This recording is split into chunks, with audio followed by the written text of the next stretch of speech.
नमस्कार, मैं डॉक्टर राकेश पाठक। दोस्तों, आप जानते हैं कि देश के कई राज्यों में बुलडोजर न्याय चल रहा था।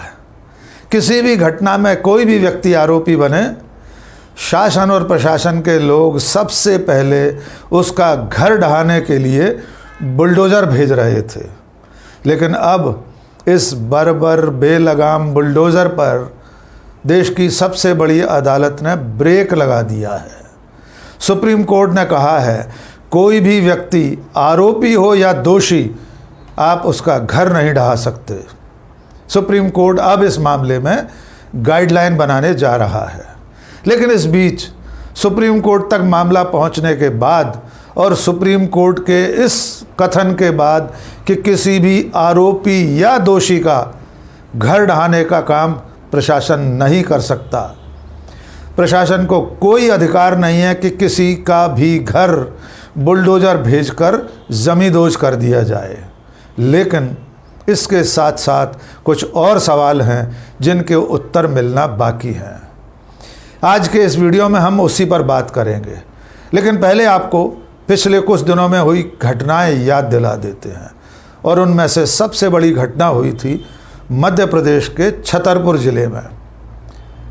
पैगंबर हज़रत मोहम्मद सल्लल्लाहु अलैहि वसल्लम के ख़िलाफ़ महाराष्ट्र में एक साधु बाबा द्वारा आपत्तिजनक टिप्पणी की गई थी। इसको लेकर देश भर में मुस्लिम समाज में आक्रोश व्याप्त है। छतरपुर में भी मुसलमानों का एक बड़ा प्रतिनिधिमंडल रैली बनाकर थाने में ज्ञापन देने गया था। ज्ञापन देते समय समाज के लोगों और पुलिस के बीच में विवाद हुआ। पथराव की नौबत आई जिसमें 3 पुलिसकर्मी घायल हो गए। पुलिस ने 50 नामजद लोगों के खिलाफ और 150 अज्ञात लोगों के खिलाफ मुकदमा दर्ज कर लिया। इस पूरे घटनाक्रम में मुख्य आरोपी के रूप में नाम आया हाजी शहजाद अली का। इसके बाद मध्य प्रदेश के प्रशासन ने मध्य प्रदेश के मुख्यमंत्री डॉक्टर मोहन यादव के निर्देश पर हाजी शहजाद अली का करोड़ों रुपए का घर बुलडोजर भेजकर गिरा दिया। इतना ही नहीं, उस परिसर में हाजी शहजाद अली के घर पर खड़ी हुई कारों को भी बुलडोजर से कुचल दिया गया। आइए ये नज़ारे आप एक बार फिर से देख लीजिए।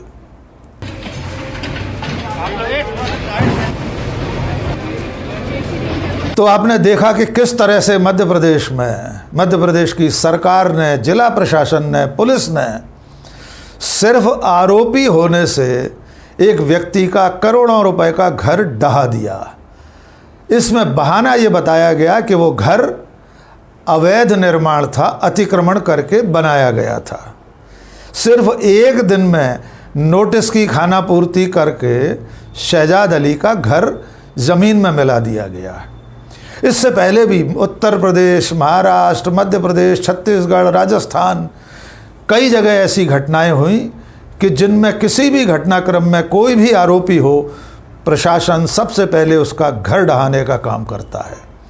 उदयपुर की घटना आपको याद होगी। चाकूबाजी की एक घटना में मुस्लिम युवक आरोपी था। वो जिस घर में रहता था, प्रशासन ने उसे ढहा दिया। बाद में मालूम हुआ कि वो तो किराएदार था, यानी एक बेकसूर मकान मालिक का घर ढहा दिया गया। ऐसी कई घटनाएं हैं। मध्य प्रदेश में तो एक और हैरत अंगेज कारनामा हुआ था। यहाँ तो प्रशासन ने कुछ आरोपियों के घर गिराए, लेकिन उनमें से कुछ घर प्रधानमंत्री आवास योजना में बने थे, जो कि अवैध निर्माण नहीं हो सकते। लेकिन कुल मिलाकर इन सारी घटनाओं को लेकर जमीयत उल उलेमाए हिंद, वृंदा करात और कुछ सामाजिक कार्यकर्ताओं ने सुप्रीम कोर्ट का दरवाज़ा खटखटाया।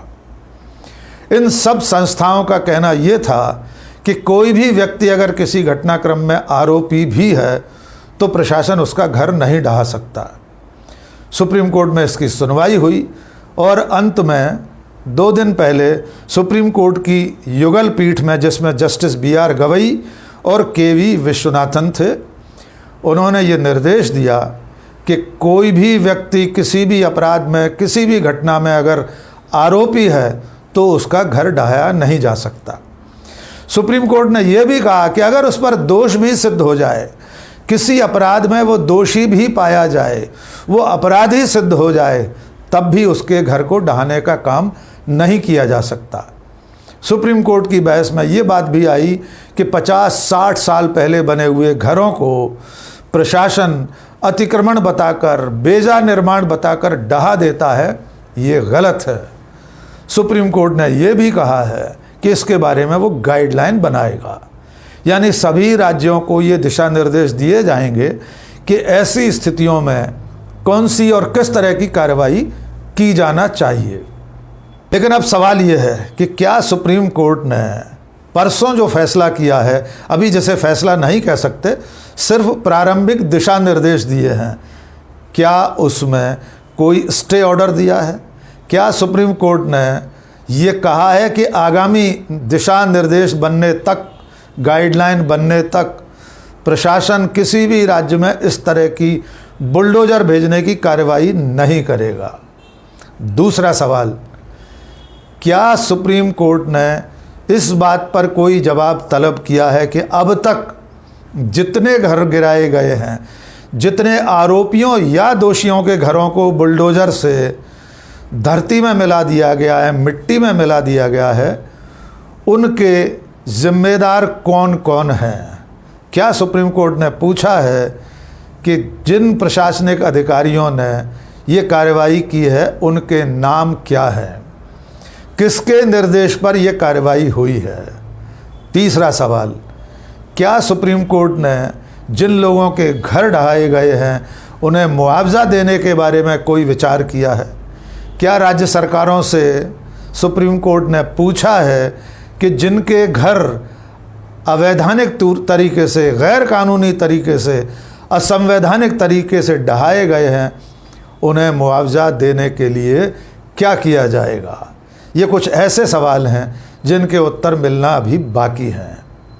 और एक बात, क्या सुप्रीम कोर्ट के संज्ञान में ये बात है कि पिछले कुछ सालों में, सिर्फ 2022 और 2023 में इस तरह की कार्रवाई में, यानी बुलडोजर के जरिए घरों को गिराने की जो कार्रवाई हुई है, उसमें 1,53,000 घर अब तक देश के अलग अलग राज्यों में ढहाए जा चुके हैं। और इस तरह घर ढहाने से 7,38,000 लोग बेघर हो चुके हैं।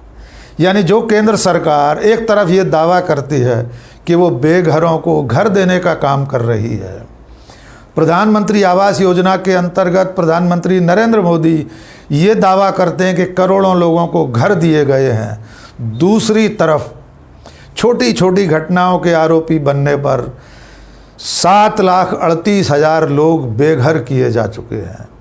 बिना किसी कायदे कानून का पालन किए लोगों को सड़क पर ला दिया गया है। या ये बात भी याद रखना ज़रूरी है कि देश में शायद ही ऐसा कोई राज्य हो जहां राज्य सरकारों ने, प्रशासन ने, नगर निगमों ने अवैध कॉलोनियों को नियमित करने का काम न किया हो। आपको याद होगा, लगभग हर विधानसभा चुनाव से पहले हर राज्य में, तमाम शहरों, कस्बों और देहातों में अवैध कॉलोनियों को वैध करने का काम प्रशासन स्वयं करता है। यहाँ तक कि अगर कोई व्यक्तिगत आवास भी, किसी व्यक्ति का निवास, दुकान, मकान अवैध निर्माण है तो उसके लिए भी कानून में प्रावधान है। कंपाउंडिंग के जरिए जुर्माना लेकर उस अवैध निर्माण को नियमित किया जा सकता है, वैध किया जा सकता है।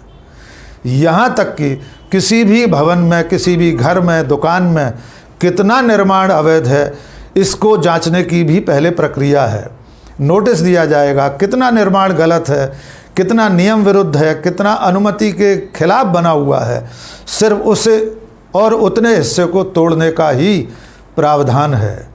तो जिस देश में कानूनी प्रक्रिया के जरिए अवैध कॉलोनियों को नियमित करने का, वैध करने का चलन चला रहा हो, उस देश में राज्य सरकारें सिर्फ धर्म और जाति देखकर लोगों के घर ढहाने के लिए बुलडोजर भेजने का काम कर रही हैं। और मत भूलिए कि आज तक इस देश में जितने घरों को बुलडोजर से ढहाया गया है, नेस्तनाबूद किया गया है, उनमें 90% घर मुसलमानों के हैं। यद्यपि मध्य प्रदेश और उत्तर प्रदेश में रस्म अदायगी के लिए कुछ ऐसे घरों को भी गिराया गया है, नष्ट किया गया है जो हिंदुओं के हैं, लेकिन बाकी की पूरी कार्यवाही, ज़्यादा से ज़्यादा संख्या है पीड़ितों की, वो मुसलमान हैं। और एक बार फिर सवाल वही दोहरा देते हैं कि क्या इसके ज़िम्मेदारों पर कानून का डंडा चलेगा? क्या सुप्रीम कोर्ट ये तय करेगा कि आज से पहले अब तक जितने घर गिराए गए, उन घरों को गिराने के लिए, बेजा तरीके से नेस्तनाबूद करने के लिए जो जिम्मेदार अधिकारी हैं, जो जिम्मेदार सरकारें हैं, मुख्यमंत्री, मंत्री से लेकर जिला प्रशासन के लोग, जितने लोग इसके लिए जिम्मेदार हैं, उन पर क्या कार्रवाई होगी, उन्हें क्या सज़ा मिलेगी? क्या सुप्रीम कोर्ट तय करेगा कि जिन लोगों के घर गिराए गए, जिनके लाखों करोड़ों रुपए का नुकसान हुआ है, उन्हें कोई मुआवजा मिलेगा या नहीं?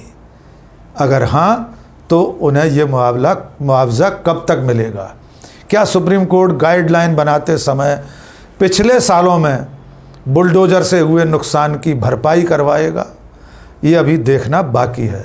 और इसको लेकर सुप्रीम कोर्ट ने 17 सितंबर की तारीख निर्धारित की है, राज्य सरकारों से उनके जवाब पेश करने के लिए कहा है।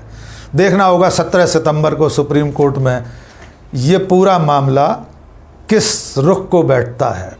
और इस बीच में सुप्रीम कोर्ट के इस दिशा निर्देश के बाद, सुप्रीम कोर्ट के प्रारंभिक तौर पर यह कहने के बाद कि किसी का भी घर प्रशासन इस तरह से नहीं ढहा सकता, चाहे वो आरोपी हो या दोषी हो, कांग्रेस के नेता और लोकसभा में नेता प्रतिपक्ष राहुल गांधी ने ट्वीट किया है। राहुल गांधी ने कहा है कि बुलडोज़र के नीचे मानवता और इंसाफ को कुचलने वाली भाजपा का संविधान विरोधी चेहरा अब देश के सामने बेनकाब हो गया है। कांग्रेस के सोशल मीडिया सेल की चेयरपर्सन सुप्रिया श्रीनेत ने भी बयान जारी किया। सुप्रिया ने कहा है, बुलडोज़र बर्बरता का प्रतीक है, कानून व्यवस्था की धज्जियां उड़ाता है, कोर्ट कचहरी पर करारा तमाचा है। आइए सुनते हैं सुप्रिया श्रीनेत क्या कह रही हैं। सुप्रीम कोर्ट ने 2 साल देर से ही सही, लेकिन बुलडोजर चलाने की घटिया प्रथा के खिलाफ एक तीखी टिप्पणी की है और इसका बिल्कुल स्वागत होना चाहिए, क्योंकि कोर्ट ने सही कहा है कि आरोपी की सजा निर्दोष परिवार वालों को नहीं मिलनी चाहिए। पर आखिर ये बुलडोजर का पूरा बवंडर है क्या? किसके ऊपर चलता है, कब चलता है, क्यों चलता है, ये कौन निर्धारित कर रहा है? Housing and land rights network HLRN का अनुमान है कि स्थानीय, राज्य और केंद्र सरकारों ने 2022 और 23 में करीब 1.5 लाख घरों को बुलडोजर से ढहा दिया था, जिसके चलते गांव, देहात और शहर में करीब 7.5 लाख लोग बेघर हो गए। अतिक्रमण को रोकने से लेकर शहरीकरण और आरोपी के खिलाफ हुए एक्शन जैसे कारण इसके लिए दिए गए। लेकिन बहुत सारे सवाल हैं, और पहला सवाल यह है कि ऐसा कैसे होता है कि किसी आरोपी का घर, दुकान, होटल अचानक अवैध हो जाता है? एक ही दिन में अवैध निर्माण ढहाए जाने की सारी प्रक्रिया भी पूरी हो जाती है। क्या कोई ये पूछेगा कि कैसे पता चलता है कि निर्माण अवैध है? कब नोटिस दिया गया, कब उसे सुनवाई का मौका दिया गया, कब निर्माण तोड़ने की तिथि निर्धारित करी गई, और आखिर ये सारी चीजें 24 घंटे में कैसे हो जाती हैं? लेकिन सच यह है कि अधिकांश जगह बुलडोजर निरंकुश सरकारें नफरत की आंधी को हवा देने के लिए चला रही हैं। और एक बड़ा कड़वा सच यह है कि चलते चलते आपको एक बार फिर से ये भी याद दिला दें कि बुलडोजर के जरिए चल रहा इंसाफ चुनावी मुद्दा तक बन गया था। उत्तर प्रदेश के चुनाव में योगी आदित्यनाथ, जो कि मुख्यमंत्री हैं, संविधान की शपथ लेकर मुख्यमंत्री बने हैं, उनके नाम के साथ बुलडोजर बाबा जैसा मुहावरा जोड़ दिया गया था। बीजेपी ने पोस्टर लगाए थे जिनमें बुलडोजर की तस्वीर थी, और ये कहा जाने लगा था कि कोई भी व्यक्ति अगर कानून तोड़ेगा तो बाबा का बुलडोजर उसका घर ढहा देगा।